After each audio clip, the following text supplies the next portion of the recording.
Welcome guys to our YouTube channel IQ rankers.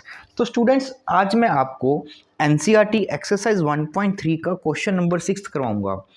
तो देखिए, statement वाले क्वेश्चन बच्चों को थोड़े से मुश्किल लगते हैं, बट मैंने आपके लिए एक ऐसा मेथड डेवलप किया है जिससे आपको कुछ भी क्रैम करने की ज़रूरत नहीं है कि किस में क्या माइनस होगा, किस में क्या प्लस होगा, किसको किससे डिवाइड करना है ना। तो ये चीज़ बच्चे क्रैम कर कर जाते हैं एग्ज़ाम में। तो अगर आप मेरा मेथड फॉलो करोगे, अच्छे से समझोगे, तो आपको कोई दिक्कत नहीं आएगी। तो चलिए शुरू करते हैं। तो बच्चों, हमारे पास पहले क्वेश्चन को रीड करते हैं। क्या क्वेश्चन में क्या कह रहा है? In a class test +3 marks are given for every correct answer and -2 marks are given for every incorrect answer। तो +3 मिलते हैं अगर वो करेक्ट है, -2 मिलते हैं अगर इनकरेक्ट है। अटैम्प्ट ना करने के हमारे पास कोई भी मार्क्स नहीं मिलते फॉर अटैम्प्टिंग एनी क्वेश्चन। तो सबसे पहला क्वेश्चन है हमारे पास, क्या कह रहा है कि Radhika scored 20 marks if she got 12 correct answer, how many question she has attempted incorrectly. अब देखिए, टोटल मार्क्स उसको मिले 20, जिसमें से 12 करेक्ट थे। तो अगर 12 करेक्ट थे तो 3 मार्क्स के अकॉर्डिंग उसके मार्क्स बनने चाहिए थे 36, बट है तो 20। तो मीन्स कुछ ना कुछ उसने इनकरेक्ट किए होंगे। तो हम लेट कर लेते हैं, let number of question attempted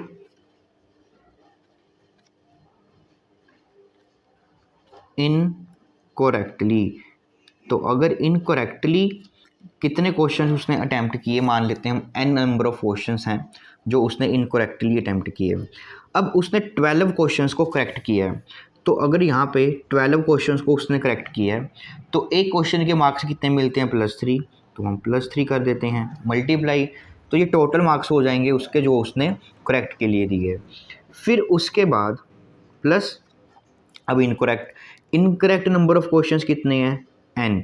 और उसने कितने इनकरेक्ट किए, मतलब कि एक इनकरेक्ट के कितने मार्क्स मिले उसको? -2। तो इसको मैंने मल्टीप्लाई कर दिया -2। तो ये करेक्ट और ये इनकरेक्ट, ये माइनस हो जाएगा। और इसको सोल्व करने के बाद जो भी आंसर आएगा वो क्या आएगा? उसके टोटल मार्क्स आ जाएंगे और वो है 20। तो यहाँ पे 20। तो 12 3 = 36 -2n = 20। तो अब मेरे को n की वैल्यू चाहिए, तो यहाँ पे 36 है, तो ये +2 है, इधर आकर बन जाएगा -2। ये -2n है, उधर जाकर बन जाएगा ये 2n। तो यहाँ पे आपके पास आ जाएगा 18 which is equal to 2n। और अब की बार n यहाँ पे 2 यहाँ पे मल्टीप्लाई हो रहा है और नीचे आके डिवाइड हो जाता है, तो आपके पास आ गए 9। तो मीन्स उसने बेसिकली 9 ऐसे क्वेश्चन थे जो इनकरेक्टली अटैम्प्ट किए, जिसके कारण उसके मार्क्स 36 से रिड्यूस होके 20 बन गए। अब बिल्कुल ऐसे ही मेथड से मैं आपको इसका सेकंड पार्ट करवाता हूँ। सेकंड में क्या है? Mohini score -5 marks in this test though she has got 7 correct answer, तो हाउ मैनी करेक्ट उसने इनकरेक्ट कैसे किए? तो इसमें भी हम बिल्कुल वैसे ही मान लेंगे, let the number of questions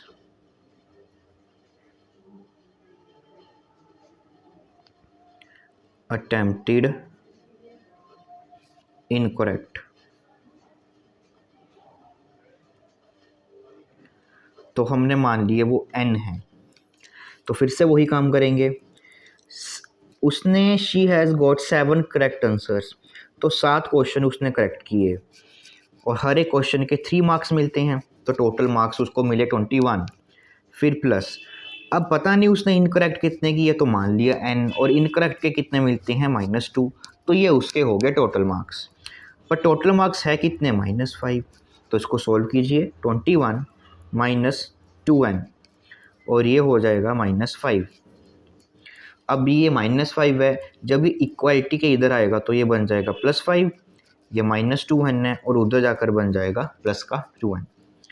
तो ये आपके पास आ जाएगा 26 = 2n। तो n आ जाएगा उसके पास, इसको ऐसे लिख लीजिए 26, 2 मल्टीप्लाई हो रहा है नीचे आके डिवाइड, तो ये बन जाएगा 13। तो मीन्स उसने इनकरेक्ट आंसर कितने अटैम्प्ट किए 13। पर क्वेश्चन में पूछा है कि हाउ मैनी क्वेश्चंस, कि उसने इनकरेक्टली कितने अटैम्प्ट किए, तो आंसर आ गया आपके पास इस क्वेश्चन का 13। तो देखिए इसमें आपको बिल्कुल भी याद नहीं रखना कि किन नंबर को प्लस होगा, किसको माइनस होगा, किसको किससे डिवाइड करना है। बस आपने हर बारी जो फाइंड आपको गिवन नहीं है उसको n या x मान लीजिए, उसके टोटल मार्क्स कैलकुलेट कर लीजिए और जितने भी क्वेश्चन में वो गिवन होंगे उसके इक्वल रख दीजिए, तो बहुत ही आसानी से आंसर आ जाएगा। तो स्टूडेंट्स हमारे चैप्टर का फाइनली लास्ट क्वेश्चन है और बहुत ही इंटरेस्टिंग क्वेश्चन है और मैं आपको बहुत ही आसानी से इसको करवाऊंगा। क्या कह रहा है, एक एलिवेटर है descends into a mine shaft at a rate of 6 metre per minute. इसका मतलब क्या है, एलिवेटर जो होते हैं, जो हमारी माइंस होती हैं उसमें जो खुदाई करते हैं, उसमें बोल रहा है कि वो हर एक मिनट में 6 मीटर नीचे जाता है।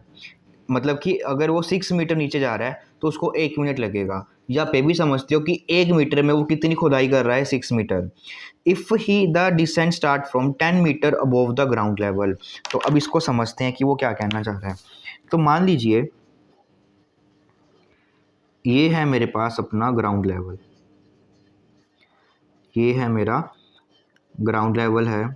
तो उसने बोला कि ग्राउंड से 10 मीटर अबोव, तो ये प्लस 10 मीटर अबोव, मतलब कि यहाँ से जो एलिवेटर है हमारा इस पॉइंट से स्टार्ट हो रहा है, ठीक है, मतलब कि यहाँ से वो खुदाई करना स्टार्ट हुआ है।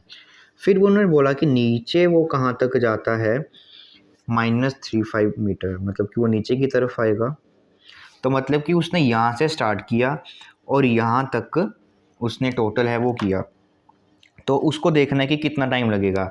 अब टाइम की बात करते हैं तो इसको भी समझिए, क्या कह रहा है वो हमारे को कि उसको 1 मिनट लगता है 6 मीटर में। मतलब कि अगर ये 10 है तो वो 1 मिनट के बाद यहाँ पे पहुँच जाएगा, दैट इज़ 4 मीटर। फिर आगे वो नीचे हमारे पास -2 पे पहुँच जाएगा 2 मिनट्स में। तो ऐसे ही करते करते वो कब आपका इस पोजीशन पे पहुँचेगा, ठीक है। तो हम लिखते हैं यहाँ पे, सबसे पहले तो हम टोटल डिस्टेंस निकाल लेते हैं जो उसको कवर किया। तो टोटल डिस्टेंस उसने कितना कवर किया, यहाँ पे आपका 0 और ये आपका 10 और 350, तो ये बन जाएगा आपके पास 10 + 350।